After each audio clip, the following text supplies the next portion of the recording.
presidente Bolsonaro é conhecido, já era conhecido antes de ser presidente, quando parlamentar ainda, por declarações polêmicas, né?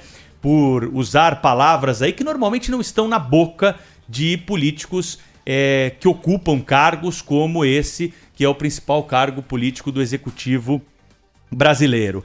Ele não tem papas na língua e costuma dizer o que vem à cabeça, muitas vezes tem de voltar atrás em algumas declarações, tem de corrigir ao seu jeito truculento, ao seu jeito, é o jeito do presidente da República. Mas tem uma questão de fundo que é o peso da palavra do mandatário de uma nação. Qual é o peso que tem a declaração oficial? Quando Jair Bolsonaro abre a boca para falar, ele não está falando como pessoa física só, ele está falando como presidente de uma nação. E muitas vezes nós estamos aqui nesse microfone para ressaltar isso. O presidente tem o direito de dizer o que ele quiser, só que ele tem que ter a responsabilidade pelas palavras que são proferidas e a responsabilidade pelo peso de cada uma dessas declarações. E com o passar do tempo, o presidente vem perdendo credibilidade, porque às vezes divulga uma informação que não foi muito bem checada, ali de prontidão, de supetão, algo que ele recebeu no WhatsApp, e acaba sendo confrontado com a realidade. Às vezes usa termos que beiram aí uma preocupação, né, em relação às instituições que têm se mostrado muito fortes. Se tem algum tipo de benefício para toda essa situação e para essa falta de cuidado que o presidente tem em relação a alguns assuntos que são tratados não da maneira mais formal e da maneira mais desejável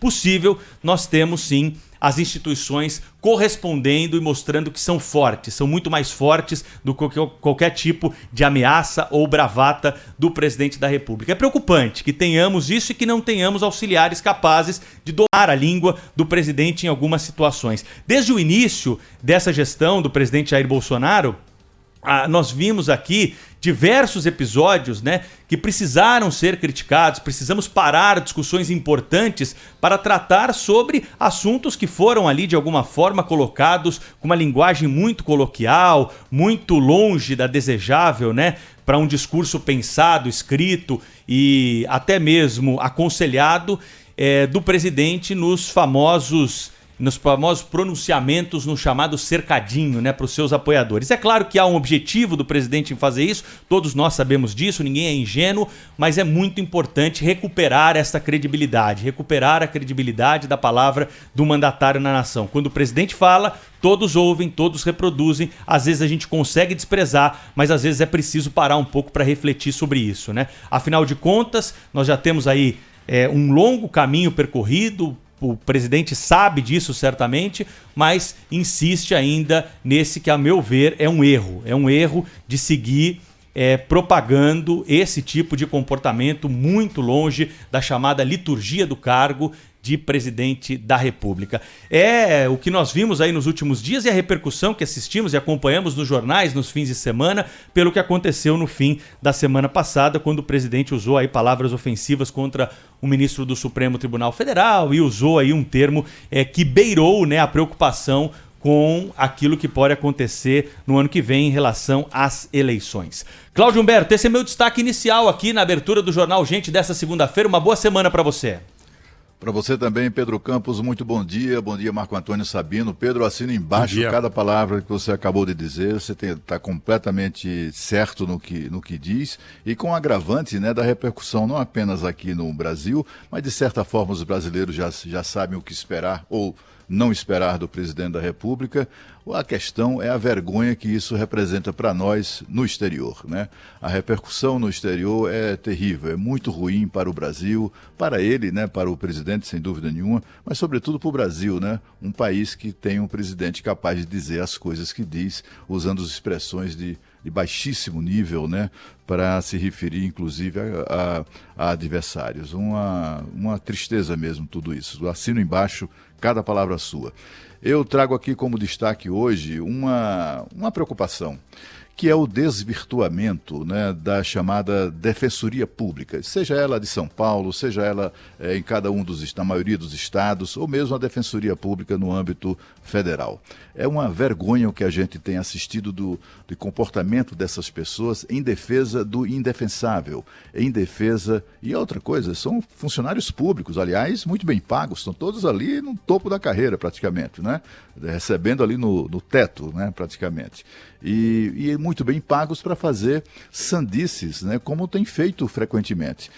Não faz muito tempo, talvez aí, né, uns 10 dias atrás, um pouco antes da captura do bandido Lázaro Barbosa Souza, que um bandido cruel, covarde, né? Um assassino que matou só durante aquele período de fuga, matou 4 pessoas, feriu outras tantas, enfim, trocou tiros com a polícia e tal. E a Defensoria Pública, Pedro, entrou na Justiça com um habeas corpus já com medidas protetivas, etc. e tal, para a eventualidade da prisão com vida do bandido, já acusando a polícia de ser violenta, dizendo que e se ele fosse preso com vida seria maltratado, seria torturado, etc. e tal. Uma vergonha. Não saiu em defesa de nenhuma das vítimas do Lázaro. A Defensoria Pública saiu em defesa do bandido, né? E agora a gente assiste em São Paulo essa atitude vergonhosa da Defensoria Pública de denunciar, de exigir a prioridade de vacinação para a população carcerária em São Paulo. Isso também se repete em vários estados brasileiros. A vergonha disso tudo é que, afinal de contas, há inúmeras categorias profissionais, não é, inclusive, que escaparam àquela onda como é que eu diria, de exceções abertas pelos gestores municipais e estaduais para atribuir prioridade na vacinação de algumas categorias. Muita gente foi beneficiada com essa coisa do fura-fila, né, da vacinação. Aqui em Brasília, oficiais de justiça, por exemplo, foram incluídos entre os que tiveram o direito de furar a fila, né? E outras categorias que obtiveram isso, talvez por serem mais organizadas, têm um poder de pressão maior, aquela coisa toda, e o gestor público acaba cedendo à tentação de fazer demagogia com vacina. A gente agora assiste à Defensoria Pública exigindo que a população carcerária tenha prioridade, né, sobre todos os outros grupos de pessoas. A gente viu nesse período todo, muitos estados, quase todos, se não todos, por exemplo, não atribuíram prioridade na vacinação de trabalhadores que nunca deixaram de trabalhar, apesar da pandemia, que se expuseram o tempo todo à pandemia. A gente viu ali os rodoviários, que só foram tardiamente, em todo o país, eu digo, tardiamente vacinados, funcionários de supermercados, balconistas de farmácia, são pessoas que absolutamente passaram ao largo de qualquer prioridade, né? A Defensoria Pública não saiu em defesa dessa gente, trabalhadores que estavam ali não só ralando, como é próprio de todos os trabalhadores, mas estavam, sobretudo, expostos à contaminação de Covid. A Defensoria Pública parece existir, muito bem paga, diga-se de passagem, salários altíssimos, como eu já disse, para defender bandido, para defender população carcerária, e a alegação é ridícula. Eles dizem que, olha, até agora, em São Paulo, já morreram 71 pessoas, 71 detentos já morreram de Covid. Estamos falando de uma população carcerária de 210 mil pessoas. E eles estão reclamando que 71 faleceram. Ora, e em meio à sociedade, o percentual em relação ao número de mortos é muito maior do que isso, várias vezes maior do que isso, né? Esses 71 mortos, detentos mortos na população carcerária de 210 mil pessoas, isso representa 0,03% do total da população carcerária. É vergonhosa essa atitude da Defensoria Pública, que foi aparelhada ideologicamente, né? Que está aparelhada ideologicamente, sabe-se lá para quê? Para certamente acabar com os presídios. Será que é isso que eles pretendem? Porque faz um ano, Pedro, isso lá em meados de julho do ano passado, a mesma Defensoria Pública entrou na Justiça para soltar todos os presos que eles diziam que tinham comorbidade, todos os presos. E a gente assistiu medidas provocadas por eles, medidas do Supremo Tribunal Federal, do Conselho Nacional de Justiça, recomendando uma coisa mais nesse caminho. Em São Paulo, só em São Paulo, foram dezenas de milhares de bandidos que foram soltos a pretexto de serem do grupo de risco da pandemia. A gente acompanhou isso aqui. Quantos casos a gente comentou aqui, não é, Pedro? De presos que inventavam, né, que simularam comorbidades para serem soltos. Presos que alegaram que tinha asma, por exemplo, que sofria de asma, para ser solto. Só que não. O cara estava preso há 3 anos, cumprido pena de 25 anos, um assaltante perigoso, um integrante aí do PCC. E aí a juíza lá, desembargadora, aceitou candidamente a alegação, sem nem mesmo checar se aquilo era verdade. E o que é que aconteceu? O cara solto, com tornozeleira, não sei o quê. A primeira coisa que o cara fez foi se livrar da tornozeleira e vazar. Simplesmente desapareceu. Aconteceram muitos casos assim, sob o patrocínio da Defensoria Pública. É uma vergonha o que essa gente vem fazendo em nome do direito, da justiça e, sobretudo, utilizando-se da estrutura que nós, a sociedade, pagamos para eles protegerem, agirem em defesa da sociedade. Por isso se chama Defensoria Pública, não é defensoria apenas de bandidos. Bom dia, Cláudio Humberto. Bom dia, Pedro. Bom dia, ouvintes. Importantíssimos 2 destaques aí feitos pelo Pedro e pelo Cláudio Humberto aqui na abertura do Jornal Gente. E eu também concordo em 100% com os dois. Eu queria seguir um pouquinho no raciocínio que o Pedro começou para dizer e lembrar um comentário que eu fiz a semana passada sobre a questão da falta de temperança nesse momento do Brasil por todas as áreas. Por todas as áreas. Aliás, não só falta temperança, como a temperatura está subindo cada vez mais. Isso é o que vem acontecendo. Declarações lamentáveis não só do presidente da República, mas de parlamentares, declarações muito fortes, que não levam a nada, não levam também a um acordo e a pacificação do país nesse momento de combate ainda a uma pandemia que é a prioridade do país.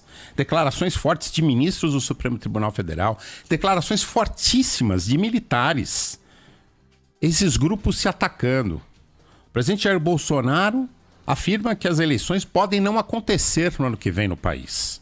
E fala isso no momento de pico, pelo menos segundo o Instituto Datafolha, que foi publicado esse final de semana. Pode até se fazer crítica. O Instituto Datafolha é ligado a uma empresa que claramente tem uma postura contrária ao presidente da República. Não importa, é um instituto que está colocando sua credibilidade em jogo quando diz que 54% dos brasileiros defendem o impeachment. E é nesse momento que o presidente da República sobe o tom. No momento em que 63% ainda, segundo o Datafolha, não entendem que o presidente da República não tem condições de liderar o país nesse momento. E 59% não votariam nele de jeito nenhum. Hoje, segundo a pesquisa, Jair Bolsonaro perderia no segundo turno a eleição para quase todos os candidatos. Quase todos os candidatos. E não há de se falar que essa posição acontece entre grupos privilegiados ou só entre o empresariado. Não, o empresariado, os números são até mais altos. Mas também entre aqueles que ganham até 2 salários mínimos. Também entre evangélicos, um público que sempre esteve numa posição de defesa do governo. Portanto, um momento difícil para a presidência da República, um momento difícil para o país. Só que ao contrário da temperança, ao que parece, o presidente da República tem optado, talvez como estratégia, talvez como perfil pessoal, a subir cada vez mais o tom. Irritado com declarações que vieram do Congresso Nacional nos últimos dias. O presidente do Senado, o presidente do Congresso, Rodrigo Pacheco, diz que quem quiser retrocesso será considerado inimigo da nação.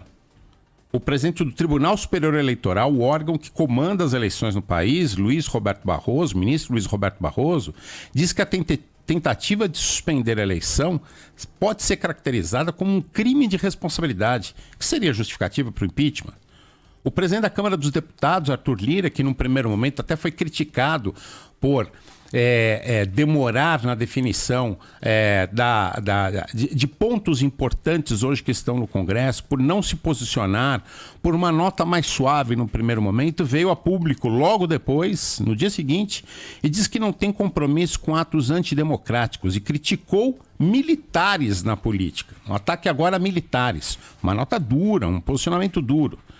E aí, no mesmo dia, o Tenente Brigadeiro do Ar, Carlos Almeida Batista Júnior, comandante da Aeronáutica, alerta as instituições e alerta ao Congresso Nacional, dizendo que não enviará um novo alerta. Enfim, um momento de nervosismo acima do tom. Um momento em que devemos insistir pela busca e pelo pedido de temperança. É disso que o Brasil precisa. É verdade, Sabino. E quando a gente faz as críticas aqui que fazemos, principalmente as palavras ditas pelo presidente nessas manifestações, isso não quer dizer que estejamos defendendo algo extremamente radical na mudança do que pretendemos quando fazemos essas críticas aqui. O que eu quero dizer de uma forma bem clara é que não estamos aqui defendendo o impeachment do presidente da República. Ninguém aqui está dizendo que porque você critica o Bolsonaro, critica algumas atitudes do presidente, ele tem que sair do cargo, né? O Brasil passou por 2 processos de impeachment nos últimos anos, desde a redemocratização. Nós todos acompanhamos isso e vimos como foi traumático, como é traumático um processo de impeachment, como a credibilidade do país, de alguma forma, balança e como as instituições foram importantes para suportar esse momento. E você colocou bem, instituições tão fortes. E, aliás, o processo de impeachment, além do desgaste todo que gera para o país, tanto do ponto de vista político, social, econômico, mas também, verdade seja dita, apesar de todos esses destemperos do presidente, e concordando com você, Pedro, nós não temos ainda os elementos que caracterizam claramente a possibilidade de um pedido de impeachment. Ainda não temos, pode ser que venhamos a ter. Hoje ainda não temos. Exatamente. Às vezes eu tenho a impressão de que o presidente está meio que estica a corda, né? Como se fosse uma atitude desafiadora em relação a essa possibilidade. O impeachment é uma decisão do presidente da Câmara. Não adianta, enfim, os editoriais são importantes, os protestos da oposição também são importantes para criar um clima favorável à ideia, etc. e tal. Mas, olha, é só para lembrar, houve também motivos bem parecidos de impeachment que foram solicitados na época de Rodrigo Maia, que é inimigo do Bolsonaro, e ele não teve essa coragem, né, de, por exemplo, dar andamento a qualquer daqueles pedidos de impeachment que esteve sob seu exame. E hoje também, não há ainda, como disse a expressão que eu gostei muito, que foi usada num comentário pelo nosso Schiller, que não tem aquela bala de prata, né? Não tem aquela coisa que agora vai, né? Não tem mesmo. O que a gente continua na expectativa é de que o presidente da República tenha juízo, né? Que saiba se comportar como o cargo recomenda. Usar expressões chulas como ele usa, declarações ameaçadoras em relação à democracia, por exemplo, no nosso país. Isso são coisas que repercutem aqui, mas de uma certa maneira, como eu disse, as pessoas aqui já estamos um tanto quanto habituados com essas declarações infelizes, né? Tanto assim que poucos ainda dão importância a isso. Mas é a vergonha que isso também representa para o Brasil. Se você for verificar as charges que se publicam no mundo afora sobre o presidente do Brasil, né? As manchetes, os comentários, é um horror, né? Ele já tem uma má vontade clara enfim, dessa comunidade internacional, né? Dos países e tal, que eles são mais discretos, os governantes, mas não escondem assim a antipatia em relação ao governo do Brasil. Em vez de estabelecer pontes, né? Em vez de usar da diplomacia brasileira, que é a mais competente que há no planeta, não tenha dúvida disso, né? As diplomacias americanas ou europeias se impõem pela força pela força econômica, não pelo talento dos seus diplomatas. Os nossos diplomatas são os melhores, os mais bem preparados do Brasil. Diplomatas do mundo inteiro vêm para cá, para o Instituto Rio Branco, para aprender a fazer diplomacia como os brasileiros. O governo tem que usar isso para estabelecer pontes, né, para restabelecer pontes com parceiros importantes. Mas o que a gente vê é o contrário, né? É aquela coisa de todo mundo meio que esperando para que chegue a hora de o presidente desocupar o cargo, né? As declarações que ele tem feito de ameaças, até mesmo o processo democrático, não vai ter eleição. Isso é inútil ele falar esse tipo de coisa, né? Porque vai ter eleição, né? Não tenha dúvida nenhuma, as instituições vão se impor, inclusive aquelas que são o que ele parece, nas quais parece ele confiar para fazer esse tipo de declaração, que são os militares. Eles não vão se envolver nisso, né? Não vão estabelecer nenhuma ruptura no processo democrático para atender ao interesse ocasional do presidente da República. Agora, Cláudio Humberto, nessa linha de elogios a algumas instituições, como é a diplomacia brasileira, que eu concordo também, e queria fazer também um elogio às Forças Armadas que souberam, depois da ditadura militar, recuar, voltar para o quartel, se formar. Hoje a qualidade de formação, a qualidade dos militares brasileiros é extrema, é importante. Há grandes profissionais, muito bem formados grandes quadros dentro do Exército Brasileiro, mas assusta a população em geral, assusta quando eles se envolvem numa discussão política que nós estamos falando aqui de tão baixo nível, inclusive com ameaças. Isso assusta também um pouco. Então talvez essa temperança pudesse passar por alguns desses líderes importantes, essas vozes importantes do mundo militar. Porque se os políticos batem boca, vamos dizer até que a gente aceite. Mas os militares deveriam, ao contrário, ser exatamente esse algodão em loja de cristal que possa baixar a temperatura de tudo isso. Mas também, se você se refere à nota dos militares na semana passada, eu acho que a nota é plenamente justificável. Eu acho até que está abaixo do tom do ataque que as Forças Armadas sofreram. Porque, afinal de contas, houve um ataque de maneira em que o presidente da CPI generalizou a acusação, dizendo que nas Forças Armadas há um lado podre. Né? Isso, de fato, são questões de princípios para os militares das quais eles não abrem mão. Né? Essa questão de honestidade, de respeito ao dinheiro público, de combate à corrupção, de repulsa, isso são dogmas militares, né?